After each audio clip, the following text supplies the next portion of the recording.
बताएं बेटी को, आप कुछ उसे बताना चाह रही थी। नहीं, उसका भाई तो ठीक है पर उसके घर वाले ठीक नहीं है। क्या बात है? अरे बेटा कोई बात नहीं, वासिफ की बड़ी भाभी किसी बात पर गुस्सा कर रही थी। आपकी अम्मी समझी कि वो इन्हें सुना रही है। मुझे लगा नहीं, हकीकतन वो हमें ही बातें सुना रही थी। तो किसी घर वाले ने कुछ कहा नहीं? अरे बेटा उसने सामने आकर तो कुछ नहीं कहा। तुम्हारी माँ ने भी बस कानों पड़ी आवाज सुनकर ना खुद से ही कुछ अज्यूम कर लिया है। क्या कहा उनकी भाभी ने? ये तो तुम वासिफ से पूछो। मैंने कुछ सुना और कुछ नहीं सुना।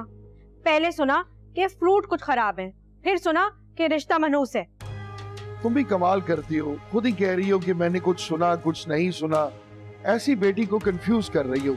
मैं इस बच्ची को कंफ्यूज नहीं, क्लैरिटी दे रही हूँ कि अभी भी वक्त है, हटा जा सकता है इस रिश्ते से। फरहत बेटे तुम परेशान मत हो, ऐसा करो वासिफ को फोन करो, तुम खुद उससे बात करो। हो सकता है कि वो तुमसे कुछ शेयर करे, कुछ तुम्हें बताए। मुझे ऐसे लगता है कि उनके घर वाले खुद भी उस सिचुएशन में थोड़े से अनकंफर्टेबल हो रहे। मैं कॉल करती हूँ वासिफ को भी। हाँ तुम उसको फोन मिलाओ, उसको घर बुलाओ, बल्कि इधर मेरे सामने लेकर आओ, मैं उससे खुद बात करती हूँ। नहीं नहीं नहीं, इसकी कोई जरूरत नहीं है, खामखा उसे बुलाने की जरूरत नहीं है। बेटी खुद बात कर लेगी। बेटा आप खुद उससे बात कर लेना। अगर हम उसे बुलाएंगे शाइस्ता बेगम तो ये अच्छा नहीं लगेगा।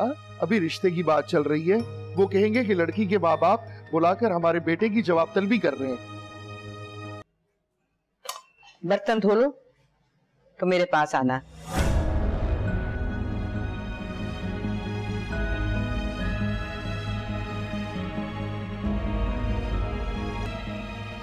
तुम बाज नहीं होगी अपनी हरकतों से?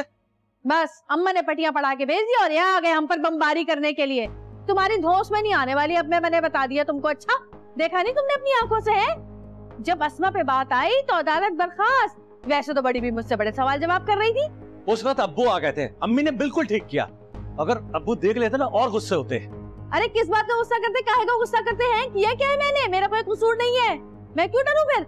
देखो भाई, जब मेरा कसूर था ना मैंने माफी मांग ली थी तुम्हारी अम्मा से, लेकिन अब मेरा कसूर नहीं है। तो फिर जिसका कसूर है ना उसको बुलाओ, और अगर तुम अपने असल के हो ना तो बोलो वासिफ को कि मुझसे माफी मांगे।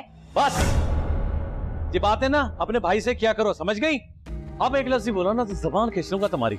अच्छा जबान खींच लो, लो मारो मुझे, मारो। बस अब यही कसर बाकी रह गई कि तुम मुझ पे हाथ उठाओ है। अरे कब अकल आएगी तुम्हें? तुम्हारी बीवी को कोई कुछ भी बोल देता है और तुम चुप करके खड़े सुनते रहते हो। और तुम्हारा भाई क्या कुछ नहीं बोल दिया उसने मुझे है? तुमसे एक लफ्ज नहीं बोला गया उसको? चलो मैं मानती हूँ कि तुम्हारी माँ बड़ी है, वो कुछ ना कुछ कहती रहती है मुझे, उसकी मैं बर्दाश्त कर लेती हूँ। लेकिन अब तुम्हारे छोटे भाई भी मुझे पलट पलट कर जवाब देंगे और मैं चुप करके खड़ी सुनती रहूंगी, मुंह ना तोड़ दूंगी उनका मैं। जब तुम उसकी बीवी को मनूस बोलोगी तो जवाब तो देगा ना वो तुम्हें। हाँ तो तुम कुछ उससे सबक ले लो। उसकी बीवी को मनहूस कहा तो उसकी आग लग गई, और तुम्हारी बीवी को पता नहीं क्या क्या कहते रहते, लेकिन तुम पर तो कोई असर ही नहीं होता है। मैं बता रही हूँ तुम्हें, अगर वासिफ ने मुझसे माफी नहीं मांगी ना तो बहुत बड़ा हंगामा होगा इस घर में, उसका जीना हराम कर दूंगी मैं यहाँ पे। हाँ बता दिया मैंने। तुमसे तो बात करना ही फजूल है। हाँ तो मत बोलो ना, मत बोलो। तुम्हें भाभी से बात करनी होगी, मैं चला जाता हूँ। मुझे तुमसे बात करनी। ये क्या सीन है अस्मा भाभी वाला? बताओ। अस्मा भाभी की इजाजत के बगैर मैं नहीं बता सकता, उन्होंने मना किया। ये सब बात अजरा भाभी को पता हो सकती है, लेकिन तुम मुझे नहीं बता सकते। मुझे खुद नहीं पता वासिफ भाई, मैं तुम्हें क्या बताऊं? तुम्हारे एक्सीडेंट से अस्मा भाभी का क्या ताल्लुक है?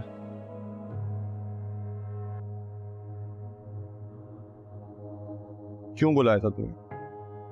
मैं कल आमिर की तरफ जा रहा था, अस्मा भाभी की कॉल आई मेरे पास। वो कहती तुम जहां कहीं भी हो मुझे यहां से आके फौरन ले जाओ।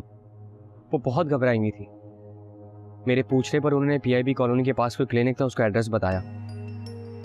उनकी रास्ते में फिर कॉल आई। कॉल रिसीव करते हुए मेरा ध्यान नहीं रहा और मेरा एक्सीडेंट हो गया। तुमने मुझे क्यों नहीं बताया?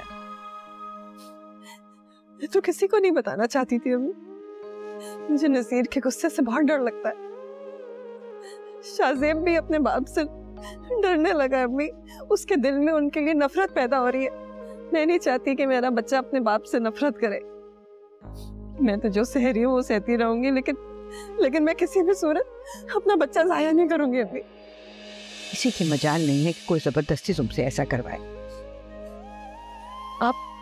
आप नसीर से कुछ मत कहिए, वरना खामखा घर में फिर से लड़ाई होगी। मुझे तो डर है असरा भाभी अब्बू को ना बता दे जाके। उन्हें पता कैसे चला? वलीद तो नहीं बता सकता ना। तुमने वलीद से आज इसके बारे में कोई बात की? वो पूछ रहा था कि मैंने उसे क्लिनिक क्यों बुलाया। बस फिर अंबर ने चलते फिरते में बात सुन ली और जाके अपनी माँ को बता दी।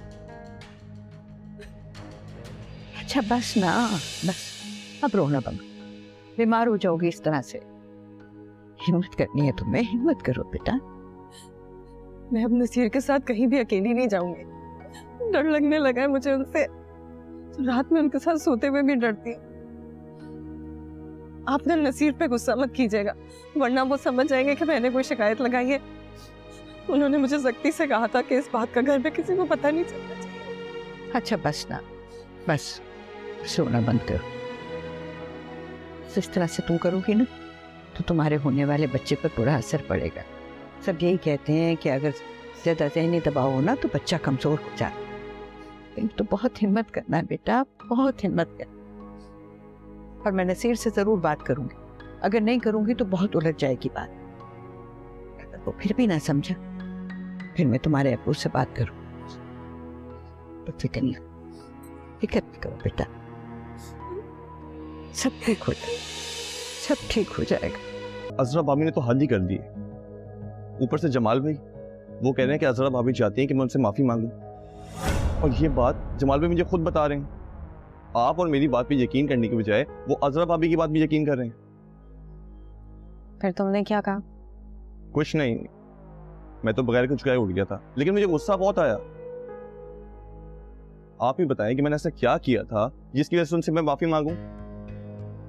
मेरे होने वाले सास ससुर के सामने इतनी शर्मिंदगी हुई अजरा भाभी की वजह से, और ऊपर से मैं ही माफी मांगू। पता नहीं क्या पटियां पढ़ा दी अजरा भाभी ने। अच्छा खैर, तुम अजरा भाभी को छोड़ो, तुम फरहत से बात करो। समझ, मैं लैपटॉप ले रहा हूँ, मुझे असाइनमेंट करना है। हेलो, कैसे हो? यार अब तो काफी बेहतर हूँ, दर्द भी कम हो गया है।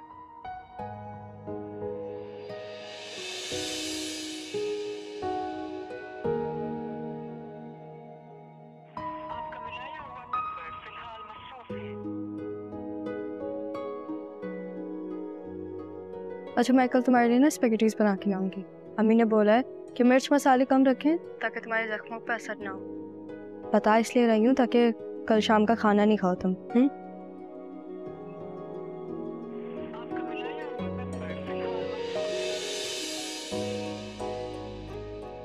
नहीं, डॉक्टर ने कहा है कि सिर्फ जख्म पे पानी नहीं लगना चाहिए।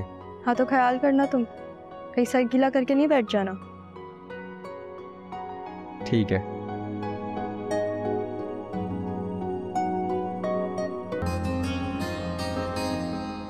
अस्सलाम वालेकुम बेबी बाजी।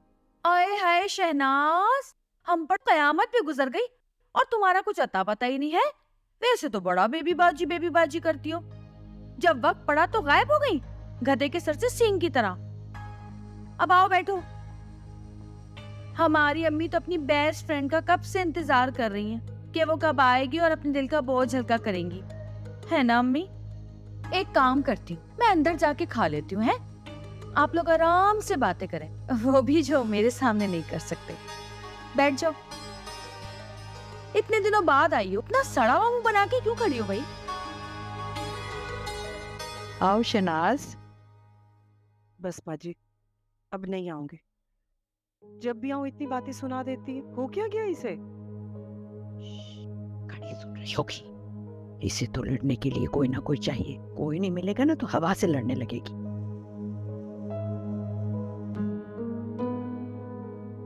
कहाँ गायब थी? समन ने बताया नहीं था वलीद के एक्सीडेंट का? बताया था बाजी, बस मैं जरा साबरा को देखने चली गई। बहुत तबीयत खराब है उसकी। शाम को आने का सोचा तो आपके भाई के साथ जाना पड़ गया।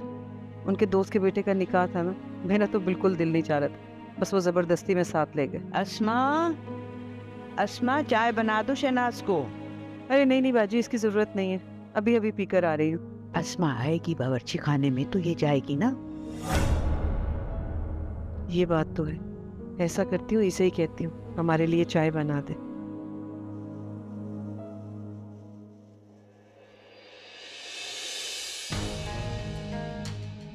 अरे हाँ बाजू, सच में यहाँ खड़ी होकर छुप कर हमारी बातें सुन रही है। शहनाज मैं तो तुम्हें बता नहीं सकती, इसने तो मेरी जिंदगी अजीरन कर दी है। कल तो मैंने जिस तरह घर संभाला है ये तो मैं जानती हूँ या मेरा अल्लाह। तुम्हारे भाई ने तो साफ लफ्जों में कह दिया कि इन दोनों को अलग कर दो। क्यों, ऐसा क्या हो गया था? बासिफ के सास ससुर आए हुए थे, इसे तो जैसे मौका मिल गया रंग में भंग डालने का। तुम्हें तो पता है ना इसका। अरे बाजी, मेहमानों को तो नहीं कुछ सुना दिया इसने तो पूरी कोशिश की तमाशा लगाने की। अस्मा को बातें सुनाई कि बासिफ के ससुराल वाले सड़े हुए फ्रूट लाए हैं। फिर कहने लगी बासिफ की होने वाली बीवी मनहूस है। इसे हद करती है ये। ना जमाल भाई ने कुछ नहीं कहा इसे? जमाल था ही नहीं घर पे, और वो होता तो ये उसका भी लिहाज ना करती। अरे ये तो ये चाहती है कि हम सब हाथ जोड़कर इसे अलग कर। बड़ी मुश्किल से तुम्हारे भाई का गुस्सा संभाला। वो तो अल्लाह ने मदद की कि मगरिब की आजान हो गई और वो नमाज पढ़ने मस्जिद चले गए। आपने बताया उसको?